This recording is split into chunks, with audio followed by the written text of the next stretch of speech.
अस्सलाम वालेकुम नाजरीन। पिछली किस्त में आपने देखा कि सिरमा ने सलजान पर खंजर से हमला कर दिया था, लेकिन वो खंजर सिरमा को लग गया था, जिसके बाद वो बेहोश हो गई थी।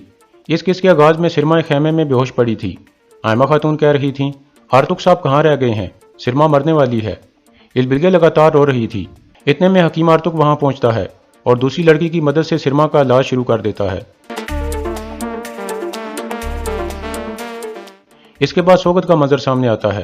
बेबौलत 3 सिपाहियों को डांटते हुए कह रहा था, तुम सब बेकार हो, तुमने सुलेमान को भागने दिया और अभी तक उसे तलाश नहीं कर सके, तुम लोगों का क्या फायदा। फिर वो एक सिपाही को थप्पड़ मार देता है और फिर कहता है, जो भी हो सकता है वो करो और उस गलीज को तलाश करके मेरे पास लाओ, दफा हो जाओ यहाँ से। सिपाही बाहर निकल जाते हैं।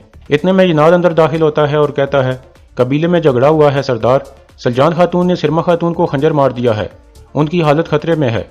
यह सुनकर बेबौलत सख्त गुस्से में आ जाता है और कहता है, यह तुम क्या कह रहे हो जनाल, हमारे सिपाही कहाँ थे, क्या वो मुजस्मे बांध कर खड़े थे। जनाल कहता है, वहाँ काई कबीले की औरतें खड़ी थीं सरदार, उन्होंने सांप की तरह घुसकर हमला किया है। बेबौलत कहता है, तो फिर उस सांप का सर काटने का वक्त आ गया है। गुंदोगदो तुम मेरे हाथों से निकल गए थे, लेकिन अगर मैंने तुम्हारे बेटे और बीवी को मारकर तुम्हारी नस्ल खत्म ना की तो मुझे कभी सुकून नहीं मिलेगा। यह कहकर वो बाहर निकल जाता है। इसके बाद जंगल का मंजर सामने आता है कि काउस कह रहा था, हमें रवाना होना चाहिए अरतुल साहब, वो हमारे पीछे होंगे। अरतुल साहब कहते हैं, आपका काफ़ी खून बह गया है, पहले हमें इसे देखना होगा, हमने अपने निशान मिटा दिए हैं, आप जल्द ठीक हो जाएंगे इंशाल्लाह। इस तरह अरतुल साहब उसके बाजू पर पट्टी बांध देते हैं। फिर के काउस कहता है, मैंने अपना तख्त और ताज खो दिया था अरतुल साहब, और काफरों के पास पनाह ले ली थी, फिर आपने मुझे क्यों बचाया, आपका क्या मकसद है। अरतुल साहब कुछ सोचने लगते हैं। दूसरी तरफ अलिंजाक आहिस्ता आहिस्ता आगे बढ़ रहा था। इतने में उसके 2 सिपाही वापस आते हैं और उसे बताते हैं कि हम उन्हें तलाश नहीं कर सके, उनके निशान गायब हो गए थे।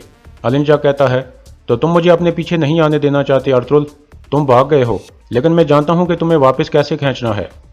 फिर अलिंजाक सिपाहियों को कहता है, 2 हिस्सों में तकसीम हो जाओ, एक ग्रुप तलाश जारी रखेगा और दूसरा मेरे साथ आएगा, हम काई कबीले की तरफ जा रहे हैं। इसके बाद अलिंजाक कुछ सिपाहियों के साथ रवाना हो जाता है।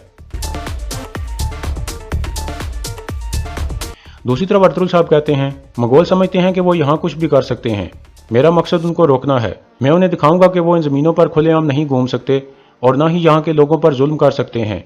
वो आपको सजाए मौत देना चाहते थे, वो सोच रहे थे कि ऐसा करके वो हमें परेशान कर सकते हैं और मैं ऐसा नहीं होने दे सकता था। कि काउस कहता है, आपने अजीम काम किया है, आप बहुत बहादुर हो, आपने मुझे यकीनी मौत से बचाया, लेकिन अब आप क्या करने जा रहे हो। अरतुल साहब कहते हैं, वक्त आने पर हम इस पर बात करेंगे इंशाल्लाह, पहले हमें इस मुश्किल से निकलना होगा। इतने में बामसी आकर कहता है, सरदार मंगोल आ रहे हैं। तुर्गत कहता है, वो तादाद में बहुत ज़्यादा हैं और जल्द यहाँ पहुँच जाएंगे। अरतुल साहब कहते हैं, चलें फिर, हमें फ़ौरन यहाँ से जाना होगा, हम काराहू गार की तरफ जा रहे हैं। ये कहकर वो रवाना हो जाते हैं। दूसरी तरफ काई कबीले में सिरमा का इलाज चल रहा था। सिरमा अभी तक बेहोश थी। इसी दौरान मरकजी खेमे में हाइमा खातून और सलजान काफ़ी परेशान थीं। हाइमा खातून कहती हैं, आह सलजान, अब हम तुम्हें कैसे उनके हाथों से बचाएंगे। सलजान कहती है, मुझे ये बहुत पहले कर देना चाहिए था वालदा। हाइमा खातून कहती हैं, अभी भी तुम्हें कोई पछतावा नहीं है सलजान, वो अलिंजाक के हुक्म पर चल रही थी और वो सरदार आला की बहन है, दुआ करो कि वो बच जाए, वरना हम एक बड़ी मुसीबत में फंस जाएंगे। सलजान कहती है, वो इसी की हकदार थी, दोनों बहनें मिलकर हमें तबाह कर रही थीं। इतने में इलबिलगे अंदर दाखिल होती है। एक सिपाही के हाथ में रस्सी थी। इलबिलगे कहती है, आखिरकार तुमने ऐसा कर दिया सलजान खातून, तुमने खून बहाया है, अब तुम्हें कौन बचाएगा मेरे भाई से। सलजान कहती है, ऐसा कुछ भी ना होता अगर वो हमारे साथ इज्जत के साथ पेश आती तो। इलबिलगे कहती है, हम यहाँ तुम्हें गिरफ्तार करने आए हैं।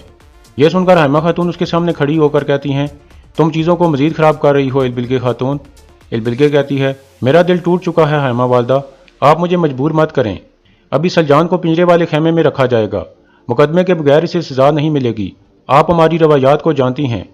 यह सुनकर हाइमा खातून एक तरफ हो जाती हैं और सलजान को कहती हैं, अभी के लिए तुम्हें कैद खाने में रहना होगा बेटी, हम किसी को भी तुम्हें नुकसान नहीं पहुंचाने देंगे।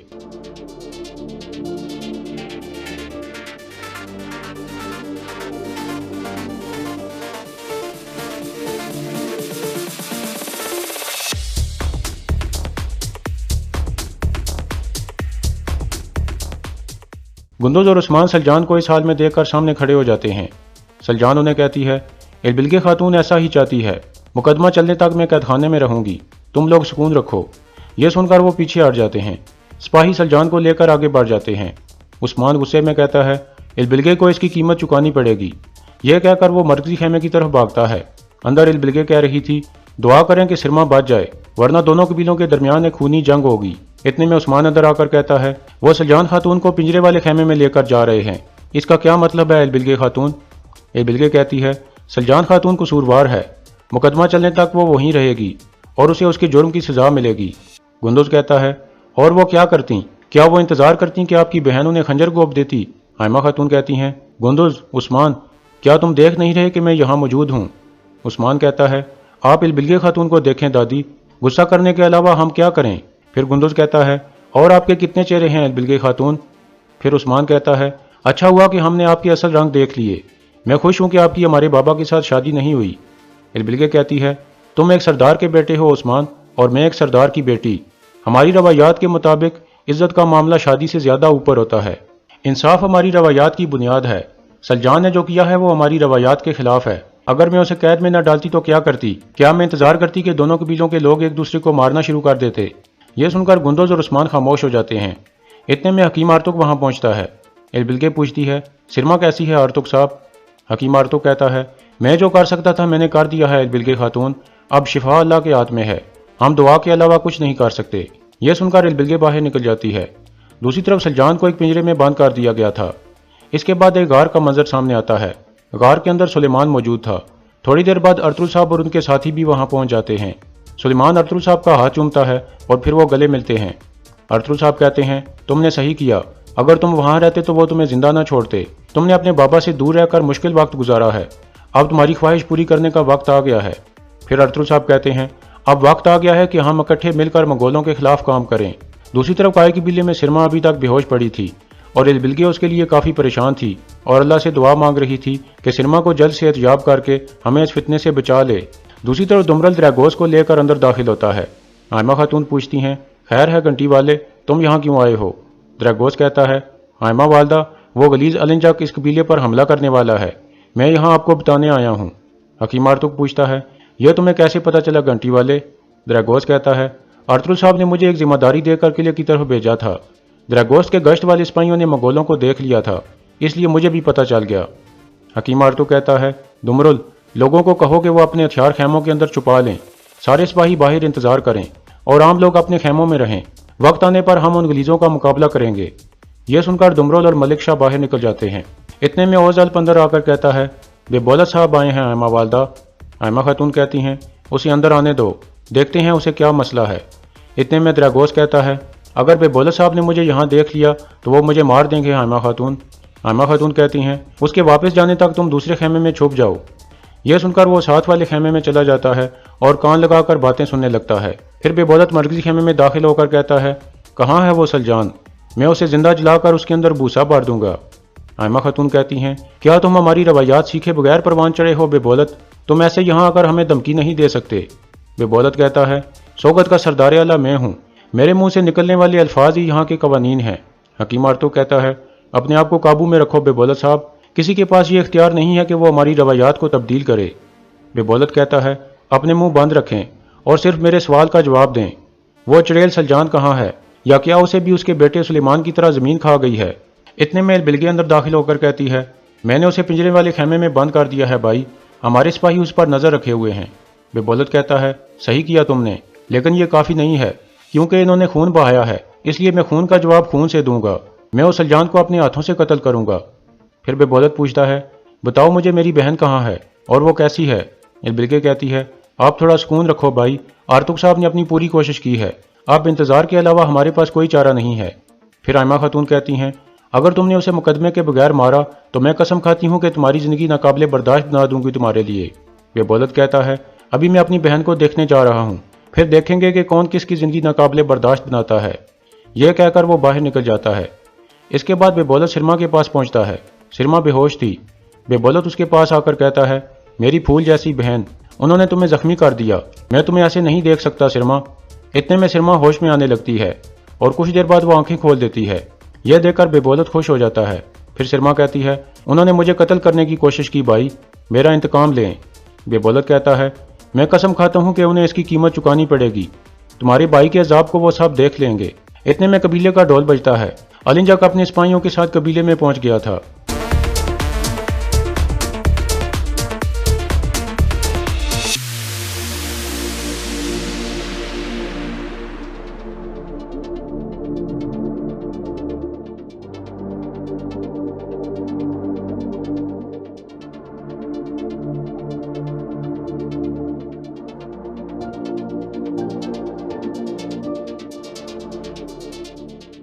फिर अलिंजा कहता है, मैं काई कबीले के लिए क़यामत लेकर आया हूँ। आयमा खातून पूछती हैं, क्या मतलब है इस बात का? अलिंजा कहता है, अर्तुल अपने वादे पर कायम नहीं रहा। उसने मायदा तोड़कर हमारा खून बहा दिया है। मैं उसके कबीले को खून के समुद्र में डुबोने आया हूँ। गुंदुज पूछता है, मेरे बाबा ने कैसे खून बहाया, पहले हमें यह बताएं। अलिंजा कहता है, उसने मेरे सिपाहियों का पूरा यूनिट मार दिया जब वो एक अहम मिशन पर थे। अर्तुल के अलावा ऐसा करने की जरूरत कोई नहीं कर सकता, इसलिए उसके जुर्म की सजा तुम लोगों को मिलेगी। आयमा खातून कहती हैं, अर्तुल इस तरह का काम नहीं कर सकता। अर्तुल अकेला कैसे तुम्हारे सिपाहियों के पूरे यूनिट को मार सकता है? उसके तमाम सिपाही यहाँ हैं। अलिंजा कहता है, हो सकता है उसके सिपाही छुप कर उसके साथ शामिल हो गए हों। हकीम अर्तु कहता है, यह बात आप अपने सरदार आला से पूछ सकते हो कि वो यहाँ थे या नहीं। बेबोलत कहता है, उसके सिपाही यहीं थे, उसके साथ सिर्फ 3 आदमी मौजूद हैं। अलिंजा कहता है, अर्तुल ने अपने बेटे को बचाया था। इस तरह का आदमी कुछ भी करने की सलाहियत रखता है। अब मैं तुम लोगों पर कोई रहम नहीं खाऊंगा। फिर वो पीछे आकर कहता है, सिपाहियों। यह सुनकर उसके सिपाही घोड़ों से नीचे उतर आते हैं। ऐन उस वक्त कबीले का ढोल बजता है। अलिंजा सबको रोक देता है। एक मंगोल सिपाही तेजी से कबीले में दाखिल हो रहा था। घोड़े से उतरकर वो अलिंजा को खत देते हुए कहता है, हमारे जासूसों ने एक पैगाम भेजा है, यह बहुत ज़रूरी है। अलिंजा खत खोलकर पढ़ने लगता है। खत पढ़ने के बाद वो कुछ गुस्से में आ जाता है। दूसरी तरफ गार में केकाउस कह रहा था, मैं उस अलिंजा को बहुत अच्छी तरह से जानता हूँ अर्तुल साहब, वो बहुत जालिम इंसान है। आपने मुझे बचाया, क्या वो आप पर शक नहीं करेगा? अर्तुल साहब कहते हैं, सबसे पहले वो मेरे ऊपर शक करेगा, लेकिन वो कुछ भी नहीं कर पाएगा। मैंने उस गलीज के हाथ बांध दिए हैं। फिर अर्तुल साहब के जहन में एक ख्याल आता है जिसमें वो कह रहे थे, जैसे ही हम केकाउस को बचा लेंगे, अलिंजा साहब से पहले हमारे ऊपर शक करेगा। वो इंतकाम के लिए हमारे कबीले पर हमला करेगा। मर्गिन, तुम मंगोल जासूस बांधकर एक खत लिखो और उसे अलिंजा की तरफ भेजो। हम अलिंजा का शक किसी और की तरफ मोड़ देंगे। मर्गिन पूछता है, हम इल्ज़ाम किस पर डालेंगे सरदार? अर्तुल साहब कहते हैं, बरकी खान के आदमियों पर। इस तरह यह सब अर्तुल साहब का मंसूबा था। फिर अर्तुल साहब कहते हैं, अब हम अलिंजा के साथ एक और खेल खेलेंगे। अब्दुर्रहमान, तुम फौरन जाकर घंटी वाले को कहो कि वो अलाजा तैपे के रास्ते पर आकर मुझसे मिले। यह सुनकर अब्दुर्रहमान बाहर निकल जाता है। फिर केकाउस कहता है, मैं जानता हूँ कि ओगुज कबीलों ने कैसे मंगोलों के खिलाफ मुजाहिमत की है, लेकिन वो हमेशा के लिए ऐसा नहीं कर सकते।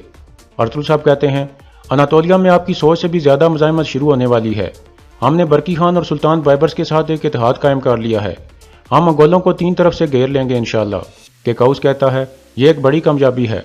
अगर ज़रूरत पड़ी तो मैं भी एक सिपाही की तरह मैदान जंग में उतरूंगा। अर्तुल साहब कहते हैं, इसके बरक्स हमें आपको सुल्तान बनाने की ज़रूरत है। हालांकि आपके पास तख्त और ताज नहीं है, लेकिन फिर भी आपके पास एक सुल्तान जैसी ताकत है और हम इस ताकत को अनातोलिया की मुजाहिमत में इस्तेमाल करेंगे। मेरे पास आपके लिए एक बहुत अहम जिम्मेदारी है।